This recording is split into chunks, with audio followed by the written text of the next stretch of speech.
എല്ലാവർക്കും എൻ്റെ പുതിയ വീഡിയോയിലേക്ക് സ്വാഗതം. ആൽക്കഹോളൊന്നും ചേർക്കാത്ത നല്ല ടേസ്റ്റി ആയിട്ടുള്ള സോഫ്റ്റ് ആയിട്ടുള്ള പെട്ടെന്ന് ഉണ്ടാക്കാവുന്ന ഒരു പ്ലം കേക്കിൻ്റെ റെസിപ്പിയാണെന്ന് കാണിക്കുന്നത്. അപ്പോൾ ഇത് എങ്ങനെ ഉണ്ടാക്കുന്നത് നോക്കാം. ഇതിന് വേണ്ടിയിട്ട് ആദ്യം തന്നെ നമുക്ക് ഫ്രൂട്ട്സ് ഒന്ന് സോക്ക് ചെയ്യണം. അതിന് വേണ്ടിയിട്ട് 1/4 കപ്പ് ഡേറ്റ്സ് നന്നായിട്ട് കഴുകിയിട്ട് ചെറുതായിട്ട് മുറിച്ച് വെച്ചതാണത്. അതുപോലെ തന്നെ 1/4 കപ്പിൻ്റെ അടുത്ത് ടൂട്ടി ഫ്രൂട്ടിയാണ് എടുത്തിട്ടുള്ളത്. 1/4 കപ്പ് വരെ നിങ്ങൾക്ക് എടുക്കാവുന്നതാണ്. ഇനി 1/2 കപ്പ് കറുത്ത മുന്തിരി ബ്ലാക്ക് കിസ്മിസാണ് എടുത്തിട്ടുള്ളത്. ഇതൊന്ന് കഴുകിയെടുക്കണം. ഡേറ്റ്സും മുന്തിരിയൊക്കെ നന്നായിട്ട് കഴുകിയെടുക്കുന്നത് അത് കല്ല് ഉണ്ടാവാനുള്ള സാധ്യതയുണ്ട്. അത് ഒഴിവാക്കാൻ വേണ്ടിയിട്ടാണ് കേട്ടോ. ഇനി നമ്മളിതൊരു പാത്രത്തിലേക്ക് മാറ്റുകയാണ്. നമ്മൾ ഇത് സോക്ക് ചെയ്യുന്നതിന് മുന്നേ ഒന്ന് നന്നായിട്ട് വേവിച്ചെടുക്കണം. അതിന് വേണ്ടിയിട്ടാണ്.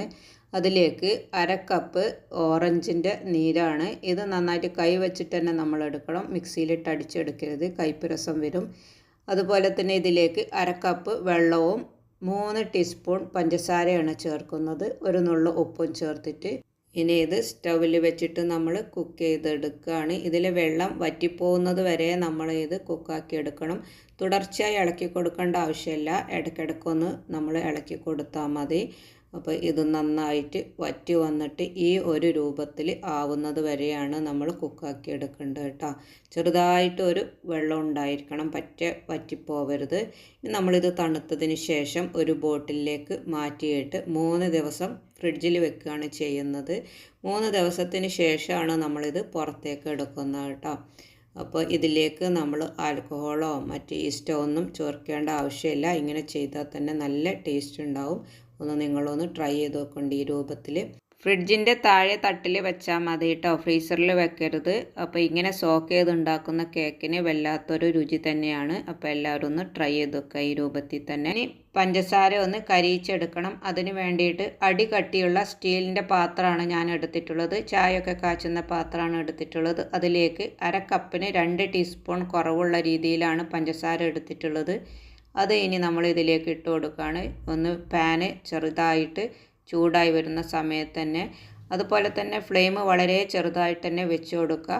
സൈഡിൽ നിന്നൊക്കെ ഒന്ന് മെൽറ്റായി വരുന്ന സമയത്ത് നമ്മളൊന്ന് ഇനി ചെറുതായിട്ടൊന്ന് ഇളക്കി കൊടുക്കുക. അപ്പോൾ എല്ലാ സൈഡിൽ നിന്നും ഇങ്ങനെ മെൽറ്റ് ചെയ്യാൻ വേണ്ടിയിട്ട് തുടങ്ങും. ആ സമയത്ത് നമ്മളൊന്ന് സ്പൂൺ വെച്ചിട്ട് മെല്ലെ ഒന്ന് ഇളക്കി കൊടുക്കുക കേട്ടോ. ഈ സമയത്തൊക്കെ ഫ്ലെയിം ചെറുതാക്കി വെക്കാൻ തന്നെ ശ്രദ്ധിക്കുക. കരിഞ്ഞു പോയാൽ കയ്പ്പ് രസം വരും. അത് ശ്രദ്ധിച്ചിട്ട് തന്നെ ചെയ്യണം കേട്ടോ. അതുപോലെ തന്നെ നേരത്തെ ഞാൻ പറയാൻ വിട്ടുപോയ ഒരു കാര്യം, ആ ഫ്രൂട്ട്സിൽ നമ്മൾ ഓറഞ്ചിൻ്റെ ജ്യൂസ് ചേർക്കുന്നത് കൊണ്ട് തന്നെ നമ്മൾ ഉണ്ടാക്കുന്ന ആ ദിവസം ഈ കേക്കിന് ചെറുതായിട്ടൊരു കയ്പ്പ് രസം ഉണ്ടാവും.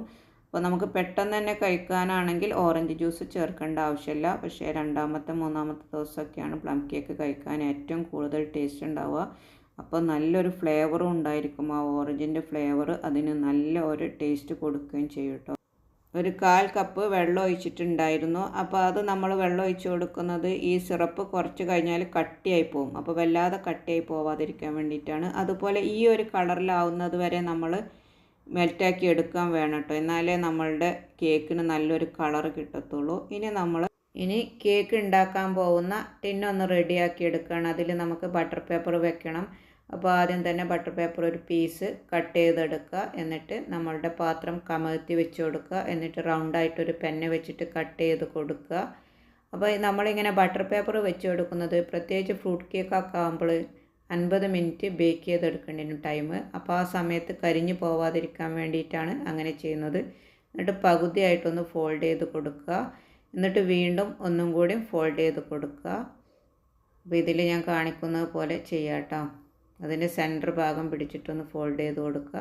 അപ്പോൾ നമുക്ക് ഈക്വലായിട്ട് കിട്ടും. എന്നിട്ട് ആ പെന്ന് വരച്ച ഭാഗം പുറത്തേക്ക് വരുന്ന രൂപത്തിൽ കട്ട് ചെയ്തെടുക്കുക കേട്ടോ.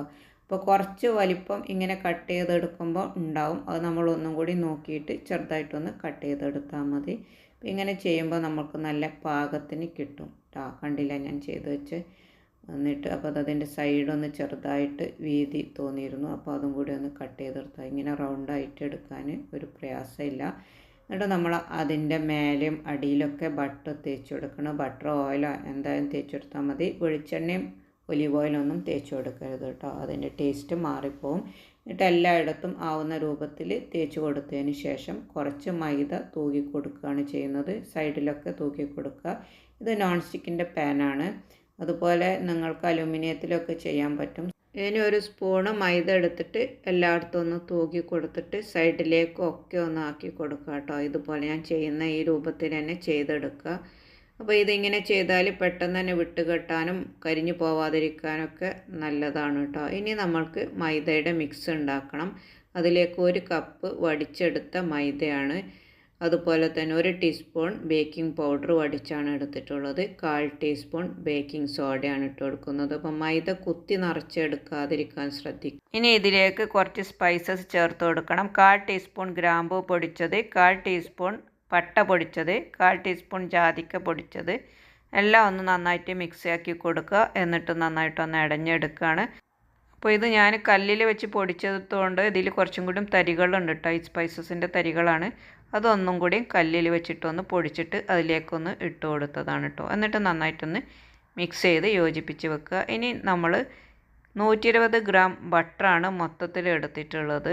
കേക്കിൻ്റെ ബാറ്റർ ഉണ്ടാക്കാൻ പോകുന്ന ഈ ബൗള് ഡ്രൈ ആയിരിക്കാൻ വേണ്ടിയിട്ട് പ്രത്യേകം ശ്രദ്ധിക്കുക. അതുപോലെ എല്ലാ ഇൻഗ്രീഡിയൻസും റൂം ടെമ്പറേച്ചറിലാകാൻ വേണ്ടിയിട്ടും ശ്രദ്ധിക്കുക. അപ്പോൾ ഈ ബട്ടറിലേക്ക് ഒരു 20 ഗ്രാമും കൂടി ചേർക്കണ്ടായിരുന്നു. 120 ഗ്രാമാണ് മൊത്തം എടുത്തിട്ടുള്ളത്. അത് നന്നായിട്ടൊന്ന് സോഫ്റ്റായി വരുന്നത് വരെ ബീറ്റ് ചെയ്തെടുക്കുക. ഇനി ഇതിലേക്ക് പൊടിച്ച പഞ്ചസാരയാണ് ചേർക്കുന്നത്. 1/2 കപ്പ് പൊടിച്ച പഞ്ചസാരയാണ് ചേർത്തിട്ടുള്ളത്. അതും കൂടി ചേർത്തിട്ട് നന്നായിട്ടൊന്ന് മിക്സ് ചെയ്തെടുക്കുകയാണ്. നന്നായിട്ട് സോഫ്റ്റായി വരുന്നത് വരെ ഇതൊന്ന് മിക്സ് ചെയ്തെടുക്കുക. ഇതിപ്പോൾ ഒന്ന് നന്നായിട്ട് സോഫ്റ്റായി വന്നിട്ടുണ്ട്. ഇനി ഇതിലേക്ക് നമ്മൾ മുട്ട ചേർത്ത് കൊടുക്കുകയാണ്. അപ്പോൾ മുട്ട നമ്മൾ പൊട്ടിച്ച് വേറൊരു ബൗളിൽ ഇട്ടതിന് ശേഷം ചേർത്ത് കൊടുക്കുകയാണെങ്കിൽ കേടുവന്ന മുട്ടയോ ഷെല്ലിൻ്റെ അംശം ഉണ്ടാവുകയൊക്കെ ചെയ്യുകയാണെങ്കിൽ അത് ഒഴിവാക്കാൻ വേണ്ടിയിട്ട് അങ്ങനെ ചേർക്കുന്നു കേട്ടോ. ഇതിലേക്ക് ടോട്ടൽ 2 മുട്ടയാണ് ചേർത്തിട്ടുള്ളത്. ഒന്നൊന്ന് ബീറ്റ് ചെയ്തെടുത്തതിന് ശേഷം വീണ്ടും ഒന്നുകൂടി ചേർത്ത് കൊടുക്കുകയാണ്. അപ്പോൾ മുട്ട ചേർക്കുന്ന സമയത്ത് ചിലപ്പം ഈ പിരിഞ്ഞു പോകുന്നത് പോലെ ഇത് നമുക്ക് ഫീൽ ചെയ്യും. അത് ഒട്ടും പ്രശ്നമാക്കേണ്ട ആവശ്യമില്ല. നമ്മൾ ഇനി ഇതിലേക്ക് മൈദയുടെ മിക്സൊക്കെ ചേർക്കുമ്പോൾ അത് റെഡിയായി വന്നോളൂ കേട്ടോ. അപ്പോൾ ഇത് നന്നായിട്ടൊന്ന് മിക്സാക്കി എടുത്തിട്ടുണ്ട്. ഇനി വാനില എസൻസ് ആണ് ചേർക്കുന്നത്. 1/2 ടീസ്പൂണാണ് ചേർത്തിട്ടുള്ളത്. ഒന്ന് നന്നായിട്ട് മിക്സാക്കി കൊടുക്കുക. നമ്മൾ നേരത്തെ ഉണ്ടാക്കി വെച്ചിട്ടുള്ള കാരമൽ സിറപ്പാണ്, അത് ഇതിലേക്ക് ഒഴിച്ചു കൊടുക്കുകയാണ്. അത് ചേർത്തിട്ടൊന്ന് നന്നായിട്ട് മിക്സാക്കി എടുക്കുക. ഇത് മിക്സാക്കി എടുക്കുമ്പോൾ നല്ലൊരു കളറ് കിട്ടും കേട്ടോ. ഇതാണ് നമ്മളുടെ കേക്കിന് നല്ലൊരു കളറ് കൊടുക്കുന്നത്.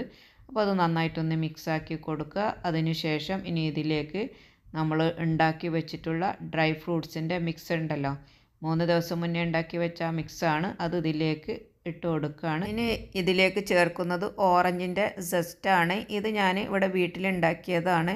അത് 2 ടീസ്പൂൺ ഇട്ട് കൊടുക്കുകയാണ് കേട്ടോ. ഇത് നമുക്ക് കടകളിൽ നിന്നും സൂപ്പർ മാർക്കറ്റ്, ബേക്കറി ഇവിടങ്ങളിൽ നിന്നൊക്കെ അത് വാങ്ങാൻ കിട്ടും. പ്രത്യേകിച്ച് ക്രിസ്മസിൻ്റെ സീസണൊക്കെ ആകുമ്പോൾ ഇതെല്ലായിടത്തും അവൈലബിൾ ആവും. എന്നിട്ട് നന്നായിട്ടൊന്ന് മിക്സാക്കി കൊടുക്കുക. ഇനി നമ്മൾ നേരത്തെ റെഡിയാക്കി വെച്ച മൈദ മാവ് അതിൽ നിന്ന് കുറച്ച് മാറ്റി വെച്ചിട്ട് ബാക്കിയെല്ലാം ഇതിലിട്ടിട്ട് മെല്ലെ നമ്മൾ ഫോൾഡ് ചെയ്ത് എടുക്കുകയാണ് ചെയ്യുന്നത്. ഇനി നമ്മൾ ബീറ്റ് ചെയ്തെടുക്കുന്നില്ല. എന്നിട്ട് അടിയിൽ കൂടെ മേലോട്ട് വരുന്ന രൂപത്തിൽ ഒരു കട്ടിങ് കൊടുക്കുന്ന രൂപത്തിലാണ് നമ്മളിത് ഫോൾഡ് ചെയ്തെടുക്കുക കേട്ടോ. ഇനി ഇതിലേക്ക് ഒരു കൈപ്പിടി നിറയെ അണ്ടിപ്പരിപ്പാണ് എടുത്തിട്ടുള്ളത്. ചെറുതായി പൊടിച്ചു കൊടുക്കുക. ഇനി നിങ്ങൾക്ക് വേറെ എന്ത് ഡ്രൈ ഫ്രൂട്ട്സ് വേണമെങ്കിലും ഇതിലേക്ക് ആഡ് ചെയ്യാവുന്നതാണ് കേട്ടോ. അപ്പോൾ അതെല്ലാം ചേർത്തിട്ടൊന്ന് നന്നായിട്ട് മിക്സ് ചെയ്ത് കൊടുക്കുകയാണ്. നമ്മളുടെ ബാറ്റർ കൂടുതൽ തിക്കായി പോവുകയാണെങ്കിൽ ചെറുതായിട്ടൊന്ന് റൂം ടെമ്പറേച്ചറിൽ 1-2 ടേബിൾ സ്പൂണ് പാല് ചേർത്ത് കൊടുത്താൽ മതി കേട്ടോ. ഭയങ്കര തിക്കായിട്ട് തോന്നുകയാണെങ്കിൽ. ഇനി ബാറ്ററി കേക്കിൻ്റെ മോൾഡിലേക്ക് ഒഴിച്ചു കൊടുക്കുകയാണ്. ഈ സമയത്ത് ഞാൻ ഓവൻ പ്രീഹീറ്റ് ചെയ്യാൻ വെച്ചിട്ടുണ്ടായിരുന്നു. 180 ഡിഗ്രിയിൽ 10 മിനിറ്റാണ് പ്രീഹീറ്റ് ചെയ്യാൻ വെച്ചിട്ടുള്ളത്. ബാറ്റർ ഒന്ന് നന്നായിട്ട് ലെവൽ ചെയ്ത് കൊടുക്കുക. എന്നിട്ടൊന്ന് ടേപ്പ് ചെയ്ത് കൊടുക്കുക. ഇനി നമ്മളിത് ഓവനിലേക്ക് വെച്ച് കൊടുക്കുകയാണ്. 10 മിനിറ്റ് കഴിഞ്ഞതിന് ശേഷം പ്രീഹീറ്റ് ചെയ്ത് 10 മിനിറ്റ് കഴിഞ്ഞതിന് ശേഷമാണ് വെക്കുന്നത് കേട്ടോ. ഇത് 50 മിനിറ്റ് എടുത്തിട്ടുണ്ടായിരുന്നു എനിക്ക് ബേക്ക് ചെയ്യാൻ വേണ്ടിയിട്ട്. നിങ്ങളൊരു 45 മിനിറ്റ് കഴിഞ്ഞതിന് ശേഷം മാത്രം തുറന്ന് നോക്കുക. ഓരോ ഓവനും ചെറുതായിട്ട് വ്യത്യാസം ഉണ്ടാവും. അതുപോലെ നമ്മൾ ചെമ്പിൽ വെച്ച് ചെയ്യുകയാണെങ്കിൽ 1 മണിക്കൂറൊക്കെ എടുക്കും കേട്ടോ. അങ്ങനെ 50 മിനിറ്റിന് ശേഷം നമ്മൾ കേക്ക് പുറത്ത് വെച്ചു. കുറച്ച് തണുത്തതിന് ശേഷമാണ് നമ്മൾ മോൾഡിൽ നിന്ന് ഇത് മാറ്റിയെടുക്കുന്നത് കേട്ടോ. അപ്പോൾ ഈ സമയത്ത് വീടും ഫ്ലാറ്റും ഒക്കെ മൊത്തം നല്ലൊരു സ്മെല്ലാണ്. പ്ലം കേക്കിന് നല്ലൊരു സ്മെല്ലാണ് മൊത്തത്തിൽ മറ്റ് കേക്കുകളെ അപേക്ഷിച്ചിട്ട്. കഴിക്കാനും നല്ല ടേസ്റ്റാണ് കേട്ടോ. അപ്പോൾ നമ്മളിങ്ങനെ ബട്ടർ പേപ്പർ വെക്കുന്നതുകൊണ്ടാണ് പെട്ടെന്ന് തന്നെ മാറ്റിയെടുക്കാനൊക്കെ പറ്റുന്നത്. അപ്പോൾ ഇത് വളരെ സോഫ്റ്റ് ആയിട്ടുള്ളൊരു കേക്കാണ്. ഞാനിതൊന്ന് കട്ട് ചെയ്ത് കാണിക്കാം കേട്ടോ. ഉണ്ടാക്കാനും വലിയ പണിയൊന്നുമില്ല.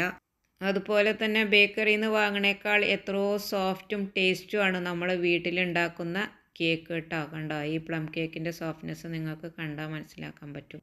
അതുപോലെ തന്നെ എല്ലാവരും എൻ്റെ ചാനൽ ഒന്ന് സബ്സ്ക്രൈബ് ചെയ്യാത്തവർ സബ്സ്ക്രൈബ് ചെയ്തും ലൈക്ക് ചെയ്യാത്തവർ ലൈക്ക് ചെയ്തൊക്കെ ഒന്ന് സപ്പോർട്ട് ചെയ്യണേ. ഇനിയും നല്ല പുതിയ വീഡിയോസൊക്കെ ആയിട്ട് വരുന്നതാണ്. Thank you for watching.